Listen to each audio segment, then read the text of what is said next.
Magandang umaga po. Malamig ang umaga. Maulan ng konti. Bad weather, kaya siguro yung iba ay nahirapan tumayo. Ano po? Okay. Anyway, purihin ng Panginoon sa buhay natin lahat na narito tayo. May lakas upang purihin siya at sambahin. Sa sampang umaga po ay natapos na natin ang siyam na pagtatalakay tungkol sa mga doktrina na nakapulog sa ating kaligtasan. Sana na ay natutunan natin ang natulungan tayo ng pag-aaral na ito para lalong maging malinaw sa atin ang katiyakan ng ating kaligtasan kay Jesus at nagbigay ng malaking pag-asa sa lahat ng mga nanalig sa Kanya. Sinisikap namin sa abot ng aming makakaya at sa tulong ng banal na Espiritu ay makapagturo sa inyo ng mga katotohanan ito, hindi lamang para mapuno tayo ng kaalaman, kundi para sa lalong ikatatatag ng pananampalataya at para maingatan ang lahat na huwag madaya o mailigaw ng mga maling aral at maimpluwensyahan ng nagkalat sa ating paligid.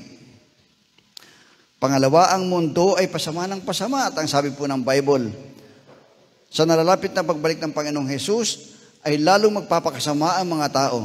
Sa ikalawang Timoteo chapter 3 verse 1 to 5. Katungkulan namin mga tagapagturo na ibahagi sa iglesia, ang lahat ng kailangang matutunan ninyo para tiyaking walang sino man sa atin ang madadaya ng kaaway. Sa kabilang banda po naman ay katungkulan ng iglesia na sumunod at isapamuhay ang mga hamon na iniwan ng mga mensaheng ito para sa ating ikatatatag, ikalalago at ikapapamunga para tayo maging fruitful. Napakarami natin natutunan na tunay na ikinalago ng ating pananampalataya sa nag-iisang anak ng Diyos, ang Panginoong Hesus.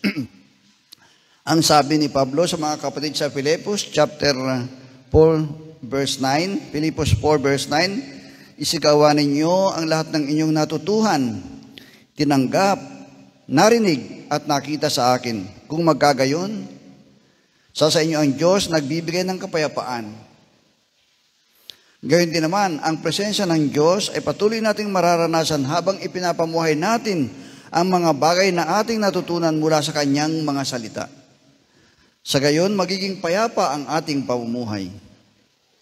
Sa mensahe po ni Pastor Manny tungkol sa glorification, binanggit doon na ito ang dulo o ang final na gagawin ng Diyos para lubusin ang pagliligtas sa atin. Gagawin tayong bago, katulad ng sa wangis ng ating Panginoong Hesukristo. Ito yung nangangahulugang sa glorification, tataglayin na natin ang isang katawan at pagkatao na maluwalhati o glorified, katulad ng sa ating Panginoong Hesus. At ang sabi ng Biblia, makikita natin ang Diyos ng harapan. Sa pahayag 22 verse 4, hindi ba't ang mga katotohanan iyan ang nag-iiwan sa atin ng malaking pag-asa na anuman ang ating karanasan at patuloy na naranasan dito sa mundo ay papalitan ng Diyos ng hindi matutumbasang kaligayahan, kapayapaan, kagalakan pagdating sa araw na yon, na lubusin na niya ang kanyang pagliligtas sa atin. Kaya kung may pagtitiis man tayo ngayon, mga kapatid, hindi na bale dahil mas higit naman ang nag-aabang sa atin sa bagong langit na ating titirhan. Amen po ba? Amen. Ganun pa man, dahil tayo nananatiling narito pa rin sa mundong ito, ang hamon na mamuhay sa katuwiran at kabanalan ay araw-araw pa rin nating haharapin. Ang hamon na sumunod sa Diyos at sa Kanyang kalooban ay mananatiling hamon sa ating araw-araw. At ang mamuhay na binibigyang lugod ang Diyos araw-araw ay mananatiling hamon pa rin sa ating lahat. Hanggat narito pa tayo sa mundong ito, ang laban na piliin ng Diyos araw-araw ay patuloy at mahalaga pa rin na ang bawat isa sa atin ay palaging magpailalim sa kapaghahari ng Diyos. Dahil hanggat tayo nakatira sa mundong ito, ang laban ay hindi pa po natatapos. Pakisabi sa kapatid, ang laban natin ay hindi pa natatapos. Sa Biblia ay pinakilala tayo mga manampalataya bilang mga manlalakbay sa mundong ito. Ang mundo nga ay pasama ng pasama at ang mga tao rito ay Ang mga taong nakatira dito ay pasama rin ng pasama. Ang nakalulungkot, mga kapatid, sinasabi ng Biblia na mayroong ilan na mga claiming Christians ang madadaya, maliligaw at maaakay sa masamang gawa at pamumuhay sa mundong ito. Sa nakalipas na series ng ating mga mensahe, nadaanan natin ito. Ngunit gusto kong balikan ang kaisipang ito tungkol sa katotohanan na tayo'y mga dayuhan lamang at manlalakbay sa mundong ito. Para ihanda ang bawat isa sa atin sa pagpasok natin sa darating na taon 2025. Gusto kong magbigay ng tatlong bagay na dapat bantayan ng bawat isa sa atin bilang mga dayuhang nakikipamayan lamang sa mundong ito upang huwag tayong matulad sa mga taga-sanlibutan. Mga dapat nating bantayan bilang nakikipamayan sa mundong ito. Una, mga kapatid, perspective. Ang ating pananaw, perspective. Makibukas po kayo sa akin sa Roma 12 verse 2. Roma 12 verse 2. Huwag kayong makiayon sa takbo ng mundong ito. Sa halip, hayaan ninyong baguhin ng Diyos ang inyong pag-iisip upang maunawaan ninyo ang kanyang kalooban. Sa gayon, magagawa ninyo kung ano ang mabuti, kalugod-lugod at ganap sa kalooban ng Diyos. Sa NIV po ang sabi doon, do not conform to the pattern of this world, but be transformed by the renewing of your mind. Then you will be able to test and approve what God's will is, His good, pleasing, and perfect will. Upang maipamuhay natin ang ating bagong citizenship, kailangang bantayan natin ang paraan na tinitingnan natin ang buhay, ang ating mga pananaw. Namamanik si Pablo sa mga taga-Roma na huwag nang mamuhay ayon sa takbo ng mundo. Ang mundo ay mayroong sariling kalakaran na ibang-iba sa kalakaran sa kaharian ng langit. Bilang mga mamamayan ng langit, tinatawag tayo sa isang bagong kalakaran, hindi kagaya ng mundo. Sa NIV ay sinabing, do not conform to the pattern of this world. Ganito po idinipayan ang salitang conform sa Cambridge Dictionary. To behave according to a group's usual standards and expectations, or to operate according to a rule. To behave according to the usual standards of behavior that are expected by a group or society. Ibig sabihin, nag-conform ka sa pattern ng sanlibutan kapag kumikilos ka ayon sa mga pamantayan at inaasahan ng sanlibutan. Alam niyo po ba kung bakit mas madali ang umayon sa takbo ng sanlibutan? Dahil napakababa ng mga pamantayan at napakaluwag ng mga inaasahan ng mundo. Sa mundo, maraming pwede. Pwede kahit sa paanong paraan mo gustong mabuhay o mabuhay para sa sarili mo. Maraming nagsasama na hindi kasal, pero parang mag-asawa. Dahil pwede kahit kailan gusto magpalit ng partner. Merong napakabata pa, ay nakikipag-boyfriend, girlfriend na. Kahit wala pang totoong pagkaunawa kung ano ang pinapasok nila. Nakakalungkot, mga kapatid. Pero may mga magulang namang tinutolerate sila. At para bang pinagmamalaki, may boyfriend daw yung kanyang anak. Napakaluwag. Gusto lang marami ay maluwag. Dahil ayaw nila na parang sila ay sinasakal.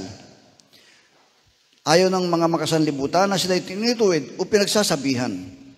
Ngunit sa mga anak ng Diyos, sa kaharian nagtakda ang Diyos ng napakataas na mga pamantayan at mga inaasahan sa mga mamamayan ng langit. Kung hindi ka mamamayan ng langit, ay okay lang. Kahit ang sundin mo ay ang kalakaran ng mundo.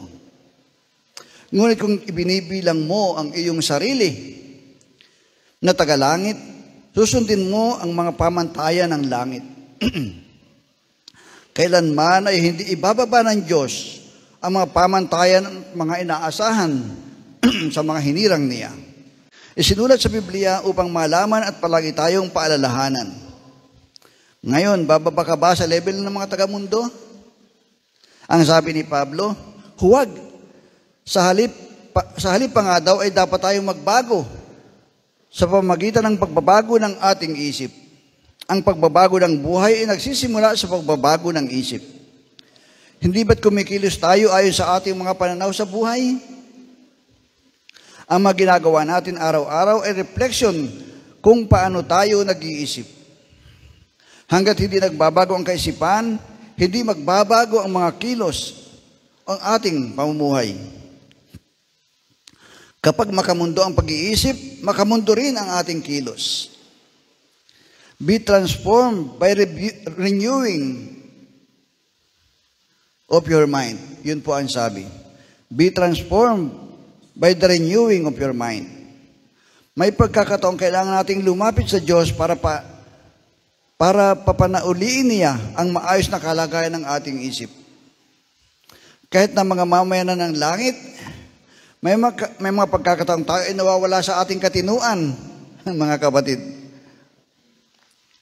Bakit nga ba hindi maunawaan ng isang tao makamundo ang pag-iisip kung ano ang kalooban ng Diyos? Kaya ang sabi sa Good News Translation, but let God transform you inwardly by a complete change of your mind. Then you will be able to know the will of God, what is good and is pleasing to Him and perfect. Kaya't napakahalaga na idalangin natin palagi sa Panginoon na kung mayroon pa man tayong pananaw na makamundo, ay pihitin niya ito at baguhin tayo. Bakit? Dahil ito ang hadlang sa pag-alam ng kalooban niya.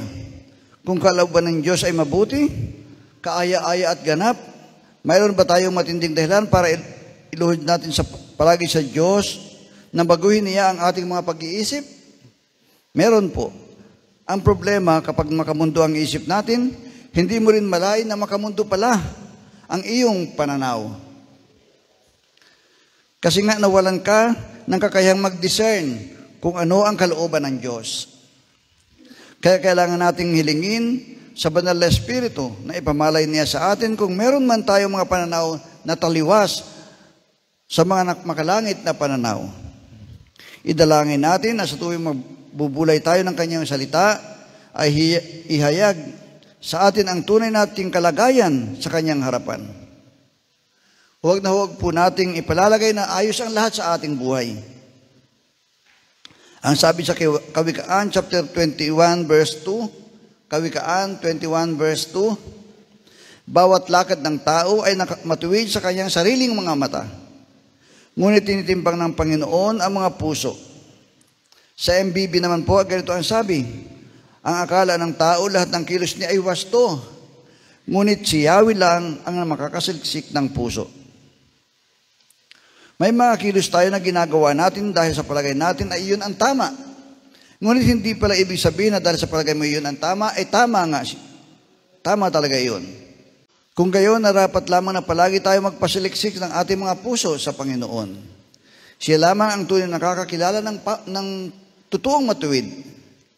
Siya lamang ang higit na nakakilala sa atin kaysa kanino pa man, maging sa ating mga sarili. Kung gusto natin ng mabilis na paglago, kailangang hayaan natin i-transform tayo ng Diyos sa pamamagitan ng pagbabago ng ating mga pananaw o pag-iisip. Huwag na po nating bitbitin sa 2025 ang mga lumang pag-iisip na meron tayo. Let God transform you. Sa oras na hinayaan mo ang Diyos na gawin ang lahat ng kinakailangan pagsasaayos sa buhay mo, kahit na wala ka pang nakikitang dapat ayusin sa sarili mo, ay magugulat ka na lamang sa mga pagbabagong magaganap sa buhay mo. It happens instantaneously. Hindi mo ina-expect pero nagbabago ka pala. Binabago ka ng Diyos. Mapalad ang mga taong nagpapakumbaba sa harapan ng Panginoon. Parati nagpapasiyasat ng puso. Dahil naunawaan nila kung anong kalooban ng Diyos at nakikakilos sila ayon sa kaloobang iyon ng Diyos. Ang susi sa pag-alam ng kalooban ng Diyos ay ang pagbabago ng isip at wala ng ibang pinagpalang buhay kundi ang buhay na nakasentro sa kalooban ng Diyos dahil ang kalooban ng Diyos ay palaging mabuti, kaaya-aya at ganap. Pangalawa po, mga dapat bantayan bilang nakikipamayan sa mundong ito. Pangalawa, passions. Mga pinakahahangad. Tingnan niyo po sa unang Pedro, chapter 2, verse 11. Ang sabi po doon, mga minamahal, nakikiusap ako sa inyo bilang mga dayuhan at pansamantalang naninirahan lamang sa daigdig na ito. Talikuran na ninyo ang mga pagnanasa ng laman na nakikidigma sa inyong mga sarili. Mamuhay kayo ng maayos sa gitna ng mga hentil upang kahit na paratangan nila kayo ng masama, makikita nila ang inyong mabubuting gawa at magpupuri sila sa Diyos sa araw ng kanyang pagdating. Bilang mga dayuhan sa mundong ito, dapat din nating bantayan ang ating mga hangarin. Sinabi ni Pedro, ang mga mamayan ng langit ay dapat ng talikuran ang masamang hilig ng laman. Sa NIV ay ginamit ang salitang abstain at sa NLT ay sinabing keep away. Kaya't ang ibig sabihin ni Pedro ay talikuran, layuan, pigilan ang sarili na gawin kung ano ang mga ninanasa ng ating katawang makalaman. Sa iba't ibang salin ng Biblia ay ganito isinalin yung masamang hilig ng laman. Sinful desires, fleshly lusts, passions of the flesh, worldly desires. Kapansin-pansin mga kapatid na parang interchangeable ang mga salitang fleshly desires at worldly desires. Nangahulugan ang ating katawang makalaman ay palaging nagnanasa ng mga bagay na makamundo. Ang ating katawan ay makamundo. Ang gusto ng laman ay mga bagay na iniaalok ng mundo. Ngunit natutunan natin na hindi tayo alipin ng ating katawang makalaman, kundi mga alipin na tayo ni Kristo. Noon wala tayong magawa, kundi magpatianod kung ano ang takbo ng mundo. Dahil tayo makamundo.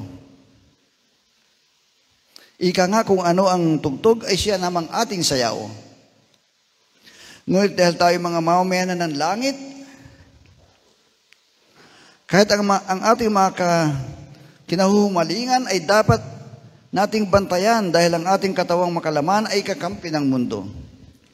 Nagkakasundo ang gusto ng katawang makalaman at ang takbo ng mundong ito.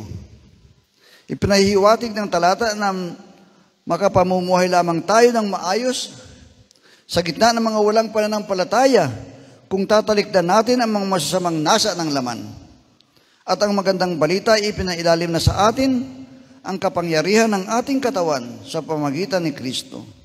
Binigyan tayo ng matinding dahilan para tuluyan ng itakwil ang mga gawa ng laman. Yun ay dahil ang mga ninanasa ng laman ay kalaban ng ating kaluluwa at hindi lamang po kalaban ng ating kaluluwa, kundi kalaban ng Espiritu Santo na nananahan sa atin. Kaya nga sinabi sa Galatians chapter 5 verse 16, ito ang sinasabi ko sa inyo, ang Espiritu ay gawin ninyong patnubay sa inyong buhay at huwag ninyong susundin ang pita ng laman, sapagkat ang mga pita ng laman ay laban sa ninanasa ng Espiritu at ang mga ninanasa ng Espiritu ay laban sa mga pita ng laman. Magkalaban ang dalawang ito, kaya hindi ninyo magawa ang ibig ninyong gawin.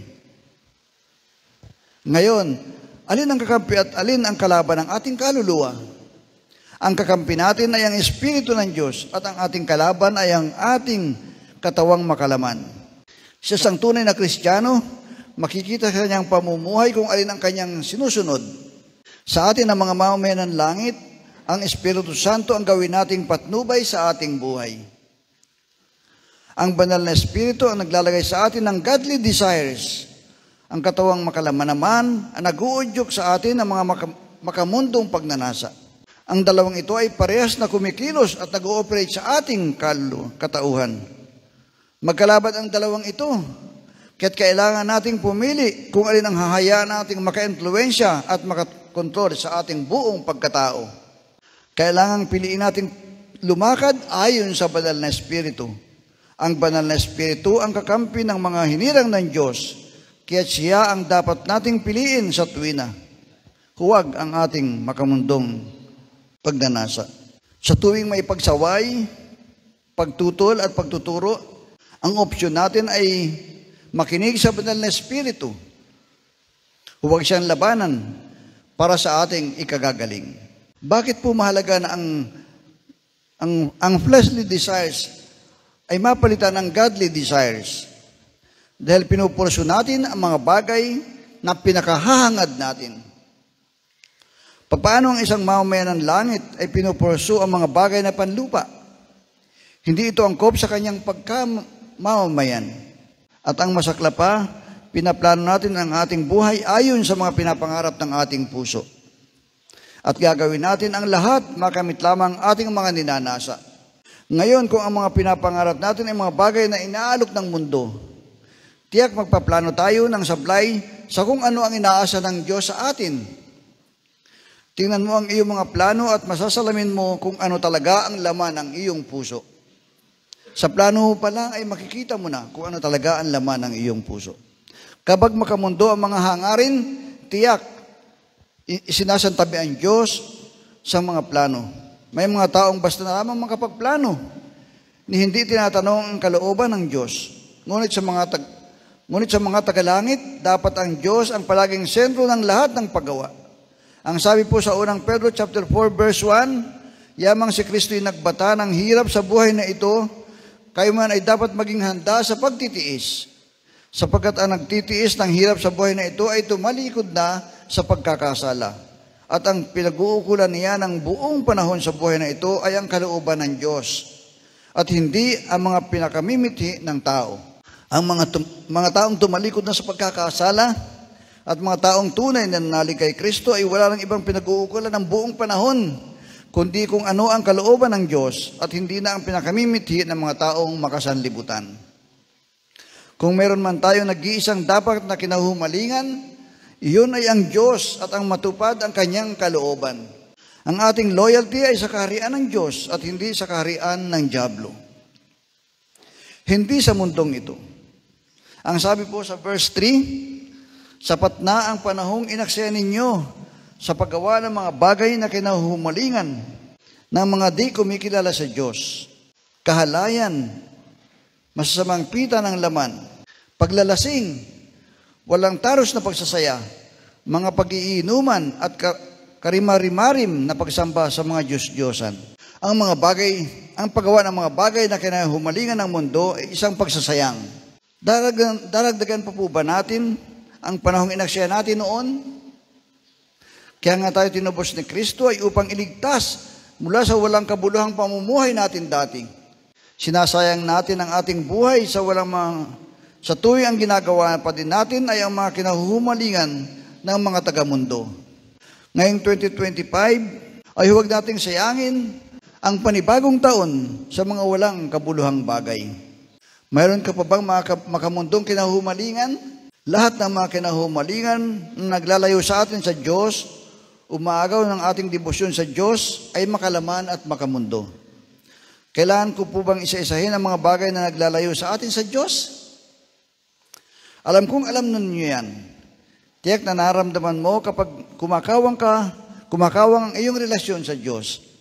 Kung gayon, alam mo na rin kung ano-ano ang mga hangaring dapat na mapalitan ng makakalangit na desires. Pangatlo po, mga dapat bantayan bilang nakikipamayan sa mundong ito, priorities ang ating mga pagpapahalaga. Bilang mga nakikipamayan sa mundong ito, dapat din nating bantayan ang ating priorities. Ang sabi sa Colossus chapter 3 verse 1, yamang binuhay kayong muli na kasama ni Kristo, ituunin niyo ang inyong pag-iisip sa mga bagay na nasa langit na kinaroroonan ni Kristo, na nakaupo sa kanan ng Diyos. Ang mga bagay na panlangit ang isaisip ninyo, hindi ang mga bagay na panlupa, sapagkat namatay na kayo at ang inyong buhay nakatago sa Diyos kasama ni Kristo. Si Kristo ang inyong buhay at kapag siya'y nahayag na, mahayag din kayong kasama niya at makahahati sa kanyang kaluwalhatian. Set your hearts on things above. Ipinaunawa ni Pablo na ang mga manampalataya ay kasama ni Kristo sa kanyang pagkabuhay na maguli at tayo ipinaupong kasama niya sa kalangitan. Efeso 2 verse 6. Dahil po dito, nararapat lamang na ang ating pinagsusumakitan, hinahanap at ginagawang pangunahin sa ating buhay ay ang kaharian ng Diyos. Ito ang sinasabing, seek first the kingdom of God and His righteousness. Dahil tayo mga tagalangit, Ang priority natin ay ang mga bagay sa kaharian ng Diyos, hindi ang mga bagay na kinahumalingan ng mundo. Set your affection on things above. Ang kagiliwan daw natin ay mga bagay na panlangit at hindi mga bagay na panlupa. Ang ating fondness ay dapat doon sa mga bagay na eternal. Tayo ang mag-set. Tayo magtutuon ng ating buong pansin sa mga bagay na makalangit. Dapat ay mag-focus tayo sa mga bagay na makalangit. Dahil kung ano ang kinagigiliwan natin, ay siya namang priority natin. Saan nakapako ang ating isip? Sa pagkakamit ba ng mga bagay sa mundo o sa pagkamit ng mga bagay na makalangit? Saan natin i-invest ang ating buhay? Saan tayo nagpapakamatay? Sa pagkamit ba ng mga bagay sa mundo na panandalian lamang o sa pagkamit ng mga bagay na pang walang hanggan? Ang sabi po ni Jesus sa Lucas 12 verse 32, huwag kayong matakot, munting kawan, sapagkat kinalulugod ng inyong Ama na ibigay sa inyo ang kaharian. Ipagbili ninyo ang inyong ari-arian at mamigay kayo sa mga dukha. Gumawa kayo ng mga lukbutang hindi naluluma at mag-impok ng kayamanan sa langit, na hindi nakukulangan sapagkat ito'y walang nakalalapit na magnanakaw at walang makapaninirang tanga. Sapagkat kung saan naroon ang inyong kayamanan, ay naroon din naman ang inyong puso. Tingnan mo lamang kung ano ang pinakaimpok mo at malalaman mo na kung ano ang pinakamahalaga sa iyo. Ano ang pinaka-treasure para sa iyo? Nasaan ang puso mo? Kapag ang ating puso ay masyadong attached sa mga bagay sa mundo, ibig sabihin ay narito ang ating higit na pagpapahalaga. Madali ba ang pinagagawa ni Jesus sa kanyang kawan? Madali bang ipamigay ang mga bagay na iyong pinaghirapan? Lahat tayo magsasabing hindi. Kaya nga sabi po ni Jesus, huwag kayong matakot, munting kawan. May pagkakataon na hirapan tayong magbigay kahit na alam nating iyon ay pag-iimpok ng kayamanan sa langit.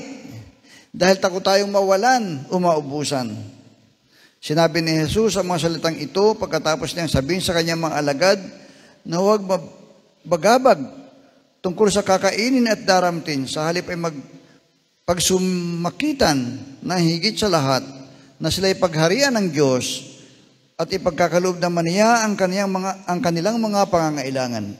Kung ating pagbibigay ay dahil sa kagustuhan nating tupdin ang kalooban ng Diyos, hindi po tayo magkukulang sa ating mga pangangailangan. Nakapag-impok pa tayo ng kayamanan sa langit. Hindi ba't bilang mga mamamayan ng langit ay tinatawag tayo upang magbago ng ating investment? Higit sa lahat, mga kapatid, mag-invest tayo ng kayamanan sa langit.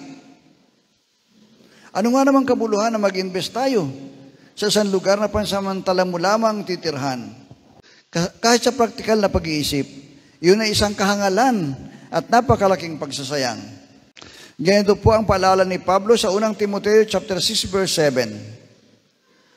Wala tayong dalang anuman sa sanlibutan at wala rin tayong madadala pag-alis dito. Kaya dapat na tayong masiyahan kung tayo may kinakain at dinaramit. Salamat sa Diyos kung binigyan niya tayo ng higit pa sa ating basic needs. Pero hindi ba't dapat tayong masiyahan kung may kinakain tayo at naisusuot? Dahil kung tutuusin, wala din naman tayong tunay na mapapakinabang magtamuman tayo ng napakaraming mga bagay sa mundong ito. Iiwan din natin ang lahat ng ito. Kaya yung kaunti ang naimpok sa lupa at marami ang naimpok sa lupa ay parehas lamang. Naalala ko po meron akong isang kilala. In-invite nila ako dito sa South. Ako'y nasa Calapan noon. Sabi ko, dito daw ako mag-private practice. Nakita ko sabi ko, ayusin natin yung hospital, pagandahin natin. Para wala kasi masyadong pasyente noon. Sabi ko, gawin natin gandahin natin ng OR, lagyan natin ng ramp, ayusin natin yung mga room, pagandahin talaga, mag-invest ako kayo. So ginawa po nila. After 5 years, maganda ng hospital. At hanggang sa napaganda ng hospital. Ang masasaklap nito, nung maganda ng hospital at marami ng pasyente, sabi naman sa akin, naku Dok, paano to? Ang laki ng investment namin, ay saan namin, kami kay matatanda na, wala naman kaming mga anak. Ay saan namin paano yung investment daw nila? Sino ang magmamana? Napakalaki pong problema ito kung kayo nila papamana yung investment nila. Wala silang anak, magkakapatid, 3 magkapatid, mga wala namang anak. Kaya hindi talaga maganda mag-invest sa lugar na pansamantala lamang. Hindi dito ang ating final destination. Sa kanilang kamatayan ay walang madadalang anuman ang tao, mga kapatid. Tayo aalis dito na wala rin dala kahit anuman.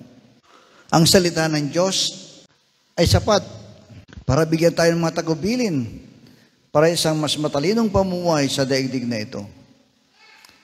Sa verse 9 po ng Timoteo, chapter 6, ang sabi po doon, patuloy lang, ang mga nagnanasang yumaman sa anumang paraan ay nahuhulog sa tukso at sa bitag ng masamang hangaring magtutulak sa kanila sa kapahamakan. Sapagkat ang pag-ibig sa salapi ay siyang ugat ng lahat ng kasamaan. Dahil sa paghangad na magkamal ng salapi, may mga narayo sa pananampalataya at nasadlak sa paghihirap ng may mga taong gagawin ang lahat, magkamalang kahit ito ay makatapak sila ng kanilang kapwa. May mga ganito pong nangyayari. Dahil sa kasakiman, sa pera, sa mga bagay sa sanlibutan. Tingnan natin kung saan tayo dadalhin ng labis na paghahangad na magkamit ng mga bagay sa mundong ito. Hindi masamang magpayaman. Ang problema sa mga taong nahumaling sa mga bagay sa mundo ay gagawin ang lahat ng kahit anong paraan para makamit ang yaman ng mundo. Kahit sa masamang paraan. Ang mga mamamayan ng langit ay hindi dapat nagpapaka-desperado para makamit ang mga bagay na pansamantala kapalit ang kanilang kaugnayan sa Panginoon. Iyan ay 100% na formula sa kabiguan. Sapat na ang panahong sinayang natin noon sa mga nakalipas na panahon. Gugulin at sulutin natin itong mga susunod na taon ng ating higit namang pagsikapan ay mga bagay na nais ng Diyos.